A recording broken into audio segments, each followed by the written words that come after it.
नमस्कार दोस्तों, स्वागत है श्रीमद् भगवद गीता के नेक्स्ट एपिसोड में। आगे के श्लोक देखते हैं हम। धीरे धीरे कर्मश पूर्ण विश्वास पूर्वक बुद्धि के द्वारा समाधि में स्थित होना चाहिए और इस प्रकार मन को आत्मा में ही स्थित करना चाहिए तथा अन्य कुछ भी नहीं सोचना चाहिए।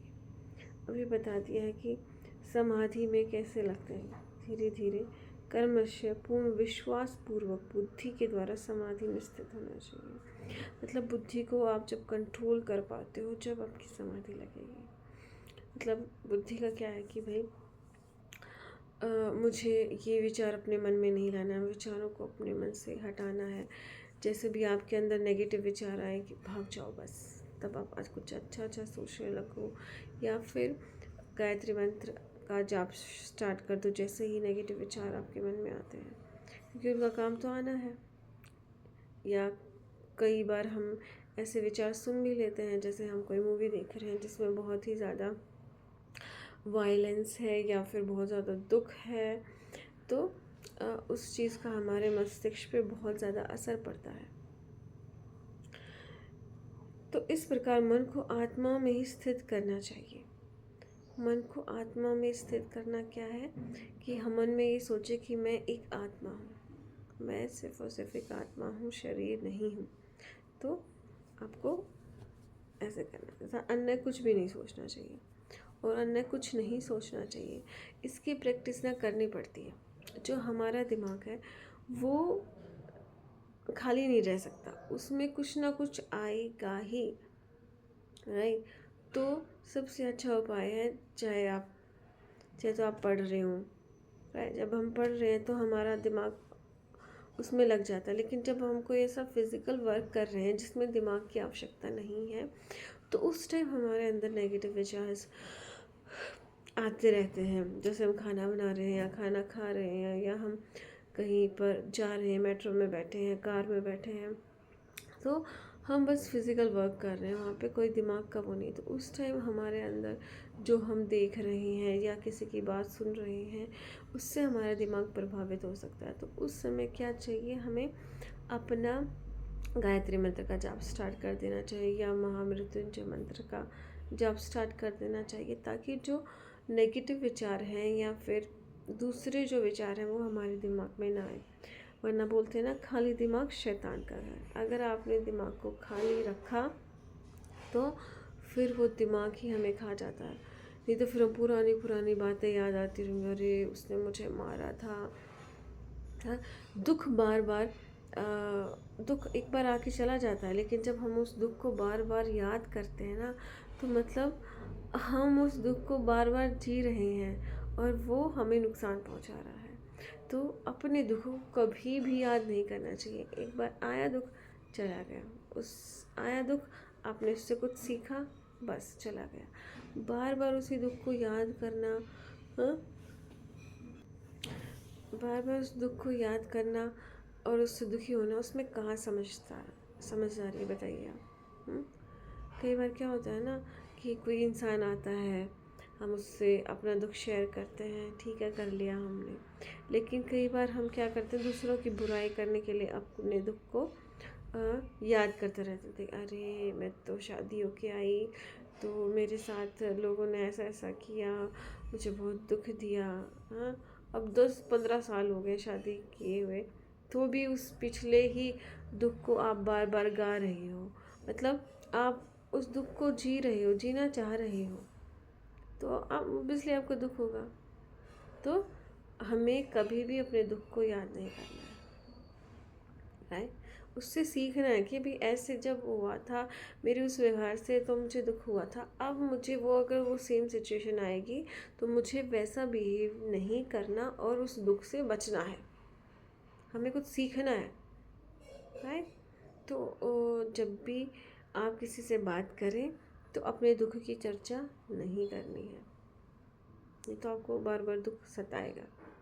हाँ, अगर किसी को अपने दुख से कोई आपको शिक्षा देनी है कि ऐसे ऐसे हुआ था तो मैंने ऐसे ऐसे किया तो मुझे दुख की अनुभूति हुई, आप अपने जीवन में ऐसा मत करना, तो आप उसे ऐसे चीज़ें बता सकते हो, लेकिन वैसे नहीं। सहानुभूति, कई बार हम ना सहानुभूति पाने की चेष्टा करते हैं। अरे मेरा पति बुरा है, मेरी सास बुरी है, ससुर बुरा है, मेरी ननद बुरी है, या मेरे जहाँ मैं पढ़ाती थी वो टीचर्स बुरे थे हैं।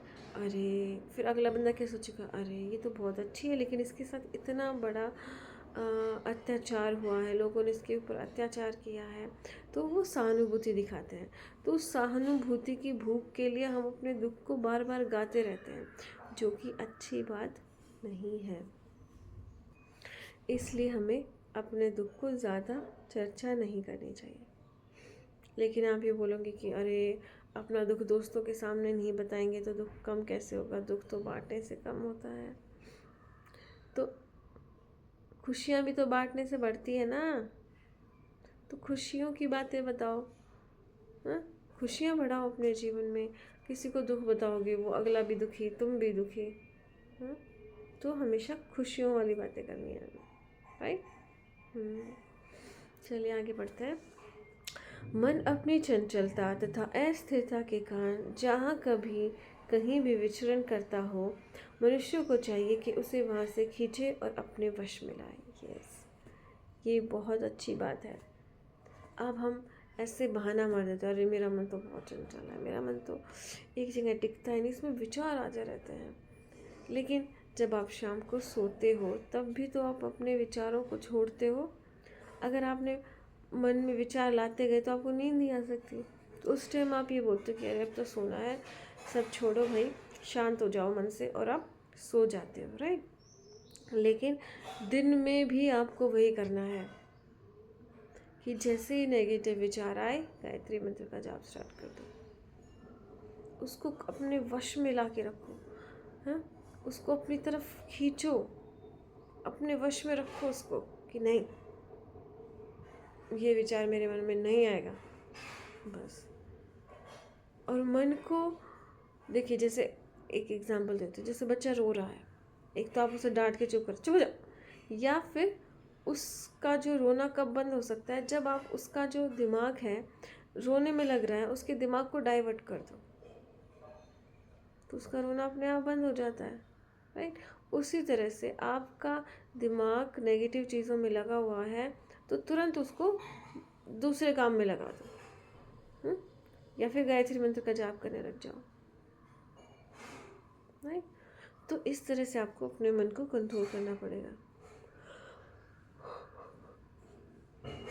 आगे देखते हैं। जिस योगी का मन मुझ में स्थिर रहता है वह निश्चित ही दिव्य सुख की सर्वोच्च सिद्धि प्राप्त करता है। वह रजोगुण से परे हो जाता है, वह परमात्मा के साथ अपनी गुणता एकता को समझता है और इस प्रकार अपने समस्त विगत कर्मों के फल से निवृत्त हो जाता है। अब योगी को अपना मन ईश्वर में लगाना है। क्यों? क्योंकि ईश्वर में मन जब हम लगाते हैं तो हमें सुख की अनुभूति होती है, राइट। और जब हम किसी इंसान में मन लगाते हैं तो हमें दुख की अनुभूति होती है। क्यों? क्योंकि कोई भी ऐसा इंसान नहीं है जो हमें फुली सेटिस्फाई कर सके, या हम किसी दूसरे इंसान को फुली सेटिस्फाई कर सके, ऐसा कभी नहीं होता है। कभी ना कभी तो हम दुख पैदा हो ही जाता है, राइट। लेकिन ईश्वर ही एक ऐसा साधन है जिससे अगर हम मन लगाएंगे तो वो हमारे मन को कभी भी दुख नहीं पहुंचा सकता, क्योंकि ईश्वर में सिर्फ और सिर्फ सुख ही है, दुख है ही नहीं उसमें। तो हमें इंसानों को, इस प्रकृति को छोड़कर सिर्फ और सिर्फ ईश्वर में मन लगाना चाहिए अगर हमें सुख चाहिए तो। आगे वो क्या कह रहे हैं, वह रजोगुण से परे हो जाता है। रजोगुण से परे का मतलब क्या है, वो उसके अंदर सत्व गुण की प्रधानता हो जाती है, उसमें सात्विक गुण भर जाता है। वो अब जो भी कार्य है उसे फल पाने की इच्छा से नहीं करता, वो उसे अपना कर्तव्य समझकर वो कार्य करता है। और जब वो आप अपना कर्तव्य समझ के किसी कार्य को करते हो तो आपका रजोगुण सात्विक गुण में बदल जाता है, राइट। रजोगुण बहुत ज़रूरी है हमारे लिए उन्नति पाने के लिए। रजोगुण का क्या मतलब है, जब हम किसी कार्य में लगे रहते हैं, हम उन्नति के बारे में सोचते हैं, हम राजा बनने के बारे में सोचते हैं, हम कोई महान कार्य करने के बारे में सोचते हैं, तो हमारे अंदर रजोगुण की प्रधानता मानी जाती है, राइट। तमोगुण है तो हम आलसी पड़े रहेंगे, कोई कुछ काम ही नहीं करेंगे। और सात्विक गुण होगा तो हम एक शांति की तरफ जाते हैं, शांत भाव में हो जाते हैं, राइट। तो अब रजोगुण तो ज़रूरी है, लेकिन इसको उन्होंने बोल दिया कि रजोगुण से परे हो जाओ। तो रजोगुण से परे होने का मतलब क्या है कि उसका जो फ़ायदा है वो तो उठा लो, जो उसका नुकसान है वो नहीं। और जब रजोगुण हमारे अंदर आता है तो हम कार्य करने लग जाते हैं, हम महान बनने की कोशिश करते हैं, लेकिन उस महान बनने के चक्कर में कई बार हम अपना ही ध्यान नहीं देते हैं। जैसे वर्कोहोलिक इंसान हो जाता है, बस काम काम काम काम, तो वो अपने शरीर को दुख पहुंचाता है, टाइम पे सोता नहीं, टाइम पे खाता नहीं। तो उसका जो उससे जो परेशानी होती है उससे हमें परे रहना है। और वो कब रह सकते हैं? जब हम अपने जीवन में संतुलन बना के रखेंगे कि ईश्वर ने मुझे ये शरीर दिया है, क्यों? क्योंकि इस शरीर के द्वारा ही मैं ईश्वर को प्राप्त कर सकता हूँ।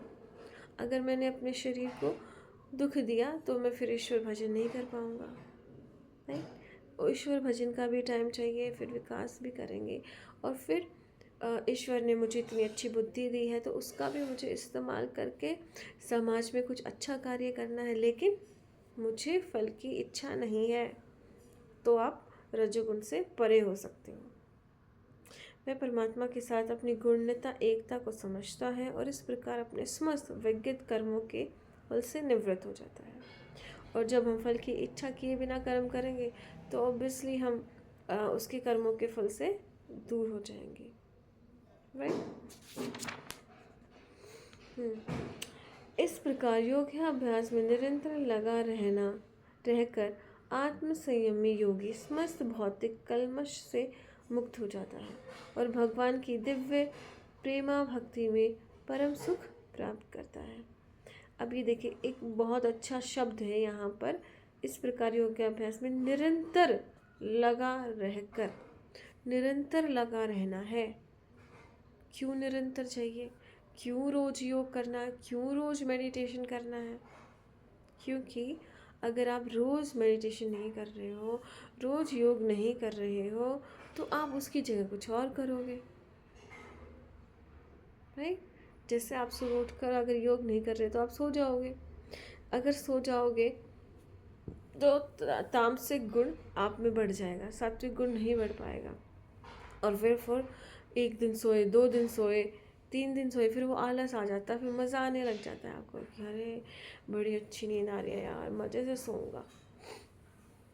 तो इस तरह से निरंतर हमें योगाभ्यास करना है, अपनी जो क्वालिटी है उसको निखारना है, डेली निखारना है। जैसे चाकू काम करता रहता है रोज, लेकिन उसकी फिर जो वो धार है वो कम हो जाती है, फिर उसे हमें धार लगानी पड़ती है, फिर वो चाकू अच्छे से काटता है। तो उसी तरह से हमें ये नहीं सोचना कि बस मुझे एक बार ज्ञान की प्राप्ति हो गई तो अब मुझे मेडिटेशन करने की क्या ज़रूरत है, मेरे को एक बार समाधि लगा के अपना जो आत्म साक्षात था वो कर लिया, अब मुझे रोज़ रोज़ समाधि लगाने की क्या ज़रूरत है। नहीं, हमें रोज़ ज़रूरत पड़ती है ताकि हम और आगे और आगे और आगे बढ़ सकें, राइट। हाँ, और जो पिछली हमारी समाधि की स्थिति थी वो और अच्छी निखर सके, वरना हम समाधि लगाना भी भूल सकते हैं, वरना मेडिटेशन करना भी भूल सकते हैं। हमें अभ्यास करते ही रहना पड़ेगा। तो निरंतर लगा रहना है, आत्मयोगी को समस्त भौतिक कलमुश से मुक्त हो जाता है। अब निरंतर करेगा तो ऑब्वियसली वो कलमश जो दुख है उनसे मुक्त हो जाएगा।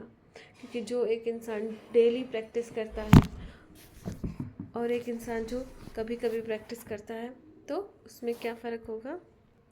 जो डेली करता है उसको ज़्यादा लाभ होता है, राइट। चलिए आगे देखते हैं। और भगवान की दिव्य प्रेमा भक्ति में परम सुख प्राप्त करता है। देखिए, इसी सुख की मैं बात कर रही थी। उसका जो सुख है ना वो भी दिव्य है, राइट। जैसे खुशियों का ना मापदंड होता है, एक छोटी खुशी, फिर उससे बड़ी खुशी, फिर उससे बड़ी खुशी, ऐसे खुशियाँ चलती रहती हैं। तो आज के लिए इतना ही। बहुत बहुत धन्यवाद।